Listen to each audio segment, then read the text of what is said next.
Good morning and welcome to Tapestry's virtual service.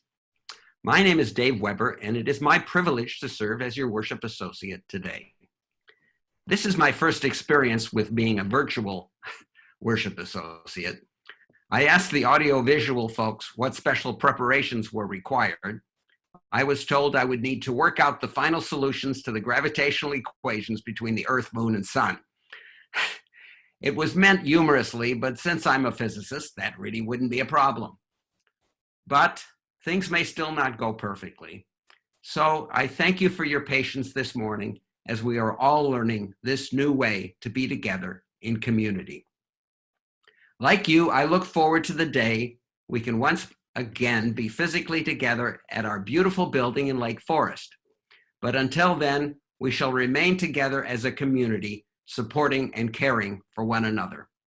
Please remember to keep your microphones muted throughout the service, but if you choose, you may leave your video on screen so we can see your smiling faces. For me, seeing all the faces is a reminder of how I used to look around the sanctuary and see all my friends sharing the joy of being together. After the service, there'll be a chance to check in with your friends in a virtual coffee hour.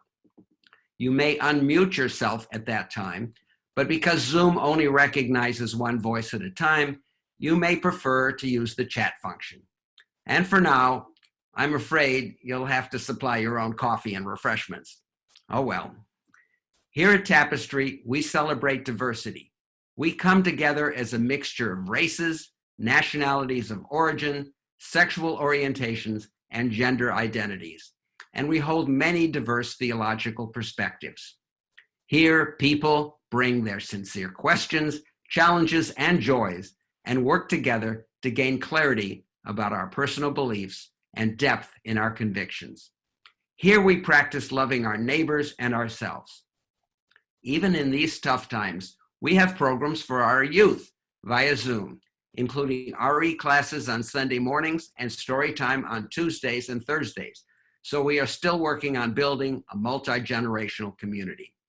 You can find information on these events in our newsletter, which can be accessed from our website, www.tapestryuu.org. This hour is an opportunity to reflect and open ourselves to encountering the sacred as we explore our beliefs together. Welcome to this good place, Tapestry, a Unitarian Universalist congregation. Some of us have been a part of this community for many years and look forward to checking in with friends each Sunday. Some of you may be new to Tapestry, or perhaps you are even a former member checking in from a distant location. Being able to connect from afar is one advantage of a virtual service. Welcome to everyone. It's good that you've chosen to join us. Normally, we would encourage newcomers to introduce themselves and then invite everyone to greet one another. However, in our virtual service format, we are confined to using our chat function. There isn't time for an extensive conversation right now, but I remind you that after the service, this Zoom meeting will remain open for people to continue their conversations at that time. So I invite everyone to now briefly greet one another using this chat function. We'll wait maybe 30 seconds before continuing.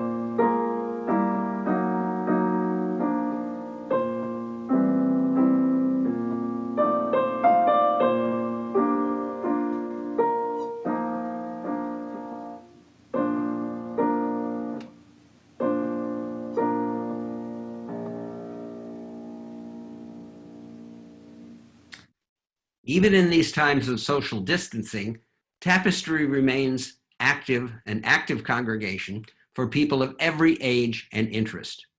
We still hold lots of meetings on Zoom, and there are social justice actions you can take from home. Information about these events can be found on our website in your order of service, which, if you haven't accessed it already, can be found on the website just below the box to join this Zoom meeting, or in our monthly newsletter, which is also accessible on the website.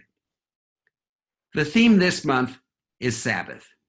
I embrace the idea of a day of rest in order for us to occasionally take the time to look upon the world through new eyes, to stand back and appreciate that life is not just constant work, but joys and adventures shared hopefully in good health with good friends and loving family. Today, Kent will be discussing the way in which we worship, the behaviors and practices that make up our services. If they are repeated in a prescribed order, often at the same time of day, we call them rituals. Now, when I thought about this, I realized that I have some pretty negative thoughts about rituals.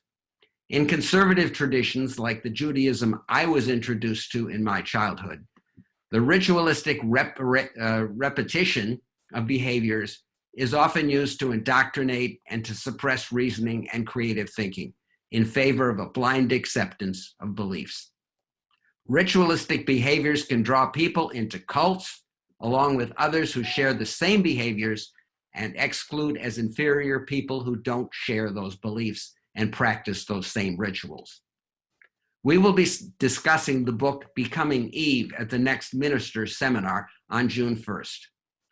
In the Hasidic Jewish community described in that book, repetitive prayers, rites of passage, mandated clothing, and even prescribed haircuts promote sexist role models, suppress reasoning and individuality, and drive a wedge between participants and the outside world. In that community, there is no tolerance for anyone who does not conform to their ritual practices and beliefs. Of course, the practice of rituals is not necessarily destructive to UU values. We show up at Tapestry, or these days tune into the Zoom service, at the same time each Sunday morning. We conduct a weekly practice of lighting our chalices as symbols of the flame of justice and the light of truth, to remind us that coming together and working as a community can help us achieve the goals we seek. We check in with old and new friends at the same time in our service every week, and we share joys and concerns that connect us as a family while offering support to those in need. We meditate together, centering ourselves and putting the chaotic and often depressing world situation in perspective. So these activities that clearly qualify as rituals promote our values and fill us with hope and optimism as we set off into the challenges of the week ahead. So ritualistic practices can bring us together in community and be inclusive, welcoming each of us into the interdependent web of all existence and helping to promote justice and freedom. Like so many tools at our disposal, ritual practices can be used for good or evil. So we need to be selective and critical in deciding which to follow.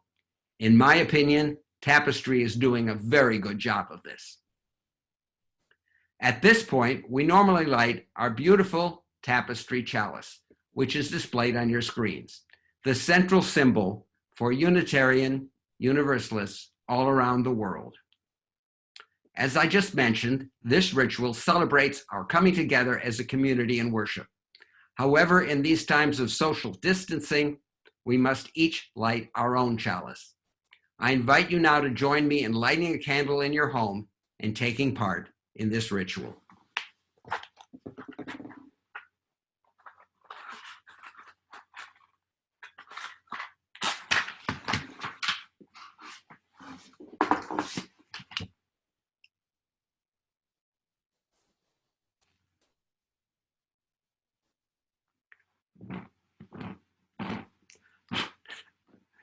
Our many chalices represent the flames of truth and the fires of purification, and together form a blaze of light to warm our souls and guide us home.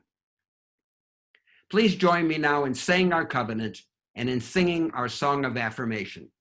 Sadly, as I said earlier, Zoom can only recognize one voice at a time, so please keep your microphones muted as you read and sing along.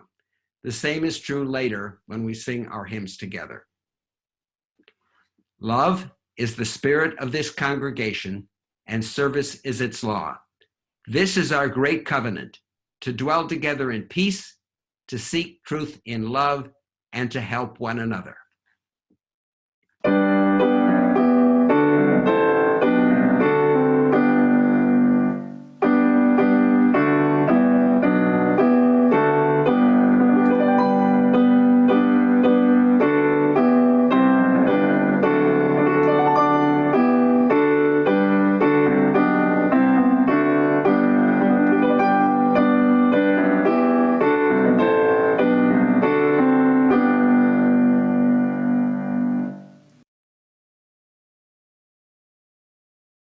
In our somewhat upside down schedule world, it can be easy to forget that this weekend marks an important holiday of Memorial Day. With that in mind, I've chosen an opening reading that's called A Prayer for the World by Amy Petrie Shaw. It's actually a responsive reading, so I've asked Dave to jump in with the responses, but you all can as well at home with your muted microphones. The response is simply, we lift up our hearts.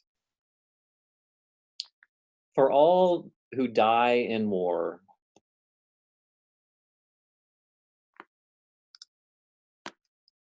Dave. Unfortunately, I cannot see the responses. So there is no response to read. It's just that one phrase that you need to repeat. We lift up our heart. Okay. Got it? Awesome. For all who die in war. We lift up our hearts. For all who live in suffering in the aftermath of violence. We lift up our hearts. For all who give their lives in smoke and flame. We lift up our hearts. For all who go on in honor of the dead. We lift up our hearts. For all who served. We lift up our hearts. For our country and our world. We lift up our hearts. For a planet that will find peace. We lift up our hearts. For the young and the innocent. We lift up our hearts. For the weary and war-torn. We lift up our hearts. For those who would pray. We lift up our hearts. For those too angry to cry. We lift up our hearts. For all of us, for the many names of God. We lift up our hearts. We lift up our hearts. Shanti, Shalom, peace, Salam. Amen. Our opening hymn this morning is hymn number 163, For the Earth Forever Turning. Let us join in singing.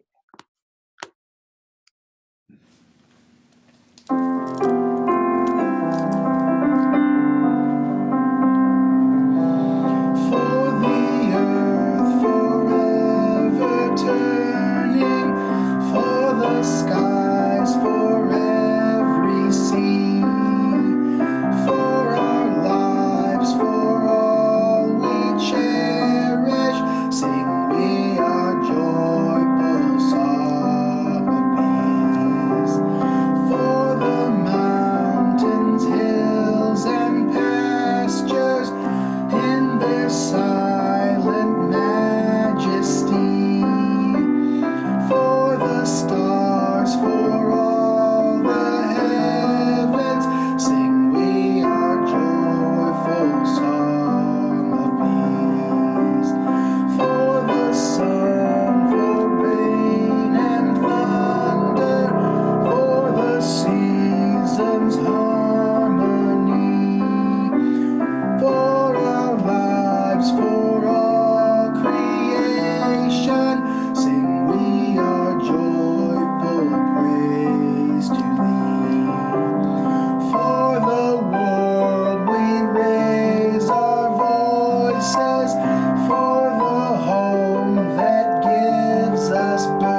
this morning we have Rob sharing with us a story for our time for all ages. Good morning, everybody. It's wonderful to be with you today. Before I get in for the time for all ages, I did just want to mention that I sent out an email last week about the intergenerational summer pen pal program that I'm organizing for Tapestry. I've already gotten some wonderful responses, and I just wanted to put it out here. If you are interested, I did just put my email in the chat box. You can always find my email on the Tapestry website. For any questions, or if you want to just let me know that you are interested in being in participating, it's going to be a lot of fun in a sort of non-virtual way, a more analog way for all of us to stay connected. We can still do our good old-fashioned snail mail. For our time for all ages today, looking at ritual, and one of the notes that was in this sort of concept was why. The ritual or the routine can we can get stuck in our routine. So it was part of that was, kind of going back to that question of why we do that. And for me and for us, I think a lot of that is to find a way to explore and to engage in these sort of things that are unknown, that are mysterious. And so to find a way to sort of dance with the unknown as opposed to fighting against it, and to use our imagination and to be creative. So the time for all ages today is entitled, I Wonder. Eva loves to look for the moon. It follows her from place to place, disappearing behind trees and mountains and then appearing again someplace new. Look, Mama, there it is. The moon looks so beautiful in the sky. How do you think it follows us, Eva? Eva thinks about it, but she just can't figure it out. It's okay to say, I don't know, says her mother. When we don't know something, we get to wonder about it. I wonder if the moon and the earth are friends, says Eva. Her mother smiles. I like that idea. But Mama, how does the moon really stay close to us? There's an invisible force called gravity that pulls all the things in the universe together, Eva's mother explains. Gravity keeps the moon close to the earth, and it keeps the planets close to the sun, too. They circle around us like this. Eva understands a little better, but then she starts to wonder. Mama, where does gravity come from? I don't know, Eva. Nobody really knows for sure. And when no one knows the answer to something, it's called a mystery. A mystery is something for everyone to wonder about together. How fun! Eva imagines herself wondering about gravity together with all of the people in the world. Eva watches the moon disappear behind the clouds as she walks, excited to see where it will appear next. How many grains of sand are there in the whole world, Mama? I wonder about that too. There are trillions and trillions of grains of sand, but nobody knows exactly how many. Eva tries to think about all the sand in the whole world. It feels so big that I can't fit it all in my imagination. It makes me feel dizzy, like I'm falling. I know what you mean, her mother agrees. And I'm sure other people feel that way too. Eva walks down another path looking for the moon, and a little orange butterfly appears. Then she notices there are butterflies everywhere. Mama, where did all of these butterflies come from? These butterflies have been flying around for a few days, but they started out as little caterpillars. And those caterpillars came from eggs, and those eggs came from other butterflies. There are cycles all around us, which one thing ending and another beginning, things are always changing. Can you think of other things that change? Clouds and frogs and me. Later, Eva wonders, Mama, what was here before all the butterflies and frogs and clouds, before everything? I don't know, answers her mother. It's another mystery. I like trying to imagine what was here before the beginning of everything. What do you think was here? And Eva says, smiling, I don't know. She thinks about it for a long time, and then she has an idea. I wonder if there were feelings. As she walks home, Eva sees the moon again, glowing brightly above the roof of her house. Let's go inside and look for the moon through the window. We live with some big mysteries. When we come upon one, we're given a little gift. Every mystery is something for all of us to wonder about together. What do you wonder about? The end. Except there is no end for wonder.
Our reading this morning is by Henry David Thoreau. I selected this reading. It's been one of my favorites really since I was a kid.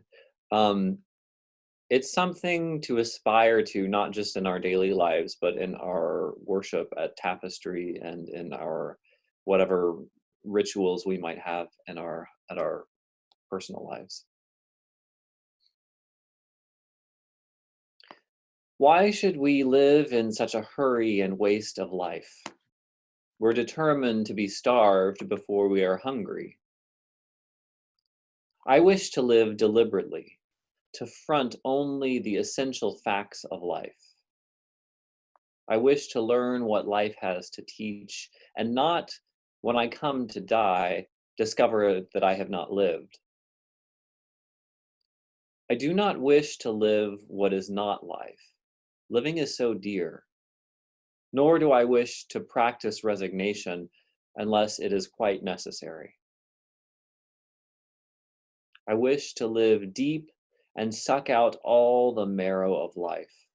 I want to cut a broad swath, to drive life into a corner and reduce it to its lowest terms. If it proves to be mean, then to get the whole and genuine meanness of it and publish its meanness to the world.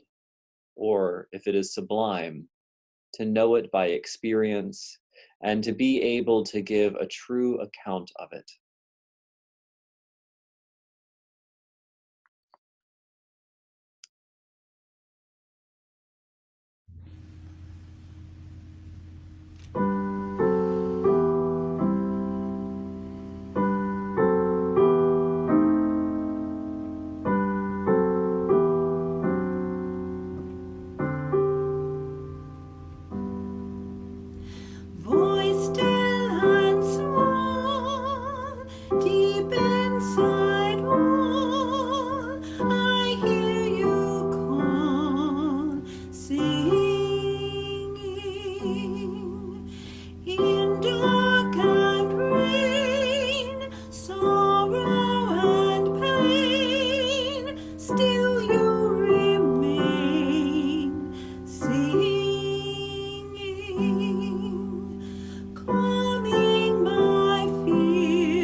A peace profound and true.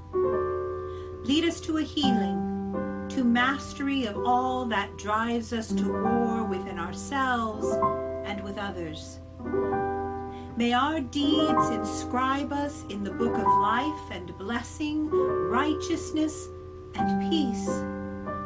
O source of peace, lead us to peace.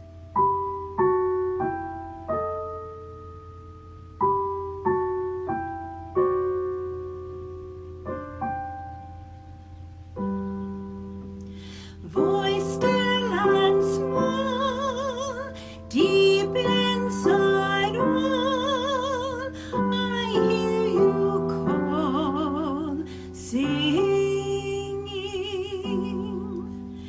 In dark and rain, sorrow and pain, still you remain, singing. Calming my fears, quenching my tears, through all the years, singing. Calming my fears, quenching my tears, through all the years, singing.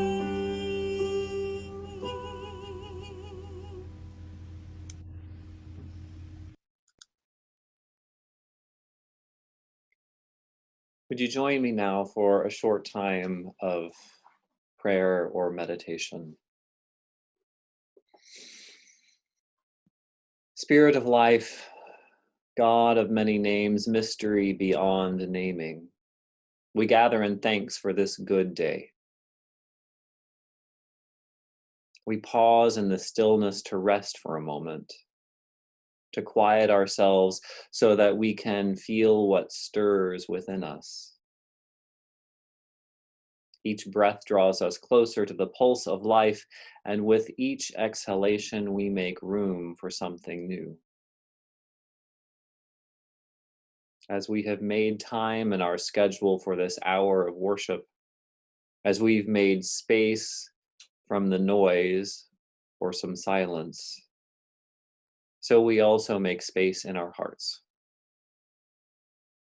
Holy wisdom, healing power, source of being, gentle hope, find a home in our waiting hearts. Let us join in silence.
Namaste.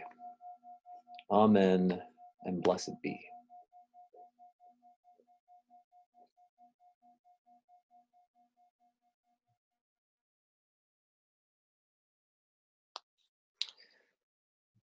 Worship is a word that sometimes gets caught in the throat of Unitarian Universalists, along with words like sermon, sanctuary, pulpit, hymnal. Religious community comes with a whole vocabulary. Worship is a particularly important word, though. It's something that we gather for every week. And for Tapestry, worship is the central activity of the congregation. It's the one time when we are really all together. Last month, I taught a sermon writing class for 6 Tapestry members. I've taught the class a few times before. Each time I train new worship associates or start a sermon writing class, we have to ask the question, what is it that we're trying to accomplish? What's the purpose of this piece of writing? What are we trying to achieve in a worship service? Worship isn't a classroom session designed to convey information. And the purpose isn't to be together as we are in a party or a meal. The purpose isn't to appreciate aesthetic beauty like we do in a museum or a concert. The purpose isn't to create justice like so many nonprofit organizations do so well. A good worship experience brings those components in. Each of us is pulled in to different degrees by intellectual stimulation or beauty or justice making and community building. Each of those components is there to build an opportunity for transformation. Transformation for the individual and transformation for our shared community is the goal of our time together. Transformation is a very tall order, but I deeply believe that when we set aside time to connect with something bigger than ourselves, things change. For Unitarian Universalists who don't subscribe to the idea of God, it can be confusing to understand why we invest so much effort in this project of worship. It can be confusing for me sometimes when there's so much hurt in the world. What the heck are we doing in here? And then I'm reminded that I deeply believe that when we set aside time to connect with something bigger than ourselves, things change. Unitarian Universalist worship is actually very similar to the world of Alcoholics Anonymous or 12 Steps. Now hear me out here for a minute. What most people know of AA is people sharing their stories of challenge and hope together in honesty. That's powerful stuff alone. What they don't see is that under that action of sharing is a deep spiritual commitment, a recognition on reliance on something bigger, what in AA language they call a higher power, what I sometimes call God, what you might call our highest ideals, or the goodness of the universe, or human potential, or the mystery of creation. Alcoholics Anonymous has transformed countless lives over the past 85 years. Part of that transformation is due to people telling their stories. Another foundational piece of it, though, is a recognition of something much bigger than ourselves.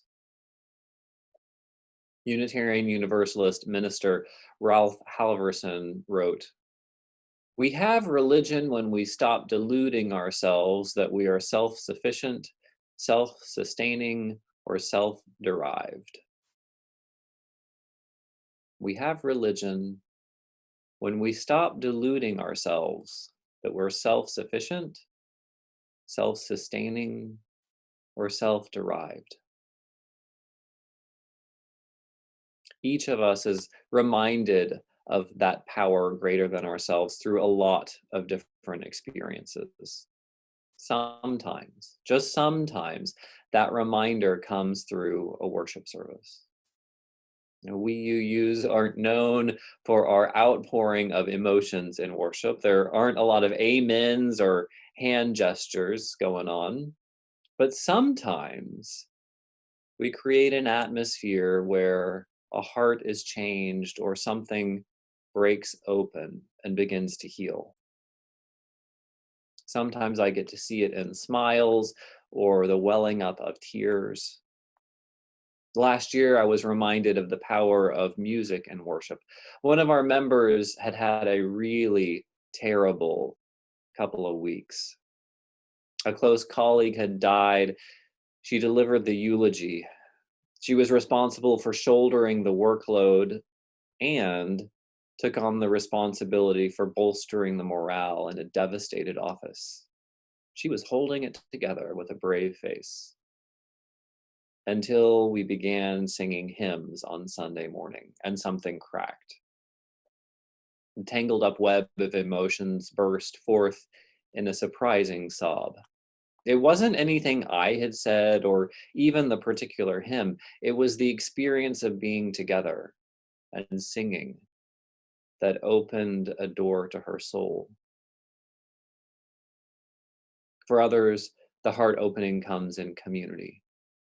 For some, it comes in intellectual stimulations or stories that are relatable.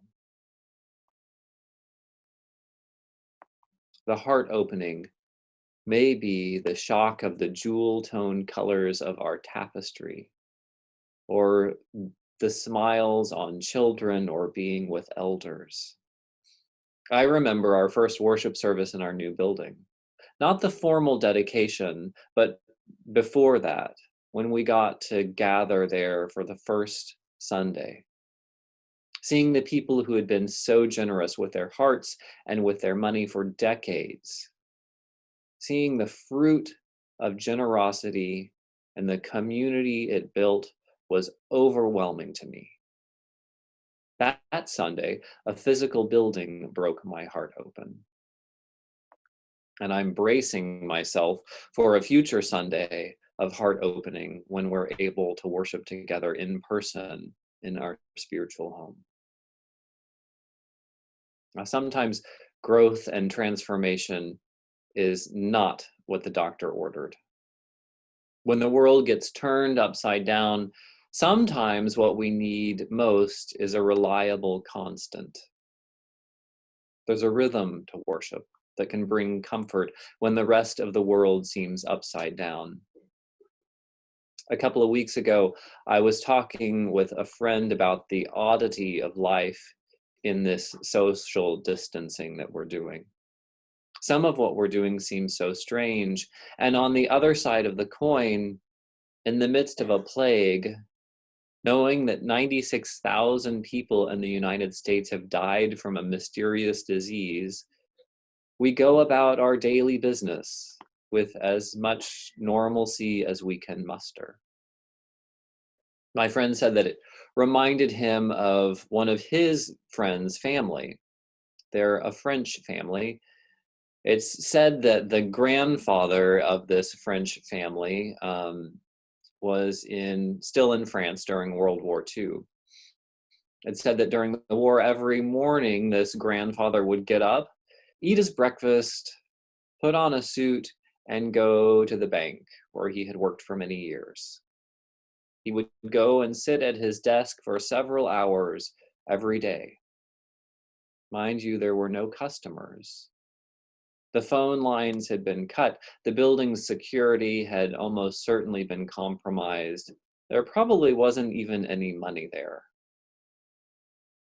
But when the world gets insane, maintaining a sense of routine can be a small dose of sanity that we need. I haven't lived through a major war. Life has plenty of its own small traumas, though.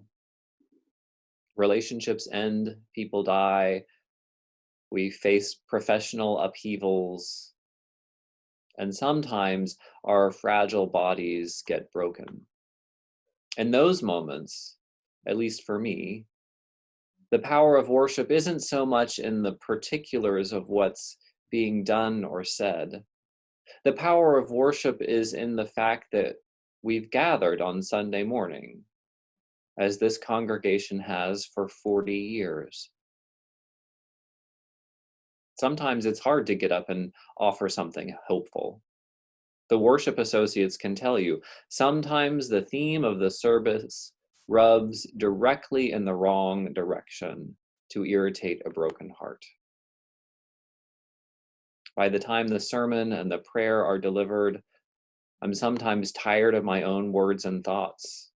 But what I can take home every single Sunday is the steadfast reliability of a predictable Sunday morning worship service. Sometimes we get up on Sunday morning, get dressed, and go to church, not because we want to, but because the routine. The institution of community is one reliable thing in a sometimes unreliable world.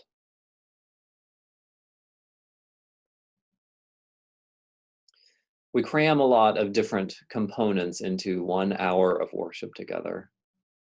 90% of what we do hints at relationship with the sacred. But right in the middle, in a moment that may pass many of us by, is a time of prayer and meditation. That brief moment is the one time that we pause to say, hey, everybody, here and now, we're setting aside everything else. Forget the to-do list. We're not even going to have words, no music. Here and now, for this moment, we're going to pause and open ourselves to encountering the sacred. I've told this story before about a man that I used to encounter walking in Laguna Beach. He wore a t-shirt that said in giant, bold font, "Prayer changes things." My impatient, knee-jerk liberal response was to dismiss his bold message as evangelical nonsense. Hello, have you ever heard of science? His very annoying habit of wearing this shirt on a very regular basis, well, I guess it eventually had the desired effect. Maybe it was all the fresh air, the sunshine, the sound of the waves crashing, but eventually I conceded that, okay, maybe prayer changes some things. Maybe prayer helps unburden people. Maybe it helps clarify priorities. Maybe it helps find comfort. Okay, prayer changes the hearts of people who are praying.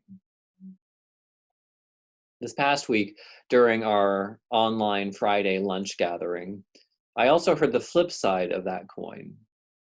A couple of Tapestry members shared about narrowly surviving some really, really scary medical issues. Even when they were skeptical, knowing that they were being prayed for was a strange comfort. And they feel deeply that positive thoughts made a difference. I know that not everyone is comfortable with prayer. I also know that for some Tapestry members, prayer is the way they encounter the sacred. We aim to create a worship experience that's expansive, a worship that recognizes a range of spiritual practices that can bring meaning. They may not make sense to you or be transformative to you in that moment. That's okay. A couple of weeks ago, I included a body prayer in the service.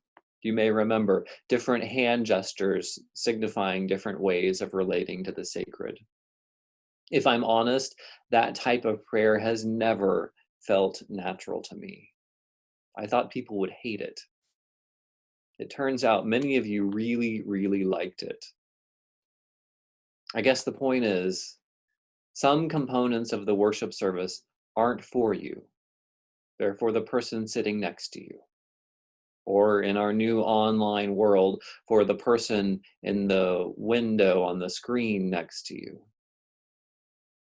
That's part of being in a dynamic and diverse community.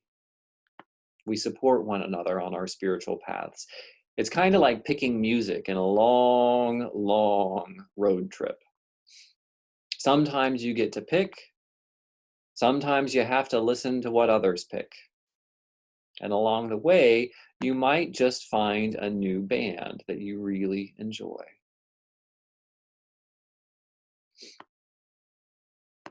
There are 6 sources in our Unitarian Universalist tradition. If you ever want a quick reminder of who we are or where we came from, take another look at the 7 principles and 6 sources of our tradition. They're a great reminder. Among those sources, among the transcendent mystery that inspires awe, and the Jewish and Christian traditions and world religions, that document names humanism as a source of our Unitarian Universalism. It says that we draw on, quote, humanist teachings which counsel us to heed the guidance of reason and the results of science, and warn us against the idolatries of the mind and spirit. Humanism is often confused with atheism, but they're not the same thing.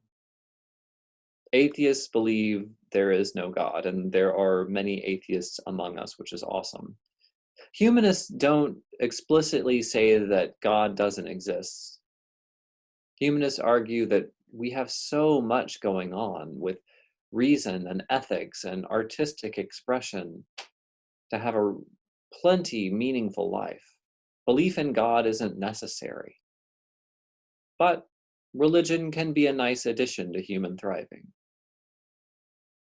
Religion can help make meaning out of our lives. It builds community, it passes down history, it builds an ethical atmosphere. It organizes to take care of those in need. Religion does some wonderful things. But, and this is a big but, religion is true and useful only to the extent that it enhances our lives. Religion exists to serve human thriving. We humans do not exist for the purpose of worshiping God. This is actually a huge theological difference that you may not have recognized before. We invest in religion as a tool to enhance our lives and the thriving of life on this planet. While some faith traditions believe that our primary purpose as humans is to worship God. Those churches who put each other at risk by gathering in large numbers these days are making a bad decision. Putting one another at health risk is not wise. The decision isn't bad because they're worshiping when the government told them not to. Their decision is bad because it puts the worship of God above the safety of human beings. Far too many people have fought and died for religious liberty for me to jump on the bandwagon, condemning others for faith practices that defy the government. I won't critique them for breaking the law. But I will clearly say I'm opposed to any practice of religion that endangers the health and safety of people. I'm beginning to think through some of the ways that we might make it safe to worship together in person again. There are so many details that I started to realize, like using plastic chairs that can be sanitized easily, or creating one-way paths down our hallways, or alternate ways of collecting the offering instead of passing the basket, stepping away from hymnals that might transmit viruses. It will be a slow, tedious process, starting with small groups at first.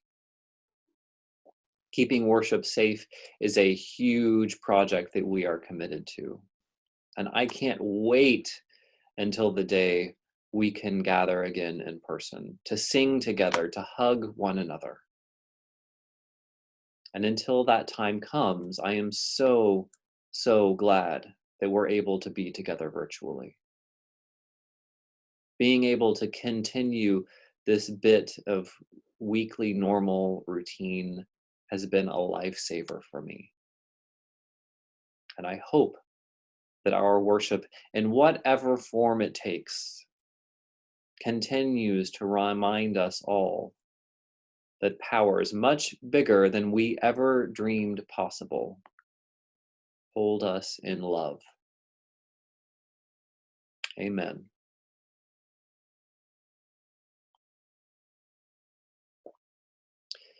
It's the custom of this congregation to share half of our morning offering with an organization that shares our values. This month, we're sharing our offering with the Standing Rock Sioux tribe and their commitment to defend this earth against environmental degradation. There are a couple of different ways to give. You can give online, you can text to give. Both of those methods are in the text box now. As we enjoy this wonderful music, may you be moved to generosity.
We now extinguish the flames of our individual chalices, but not the light of truth, the warmth of community, or the fire of commitment. These we carry in our hearts until we are together again.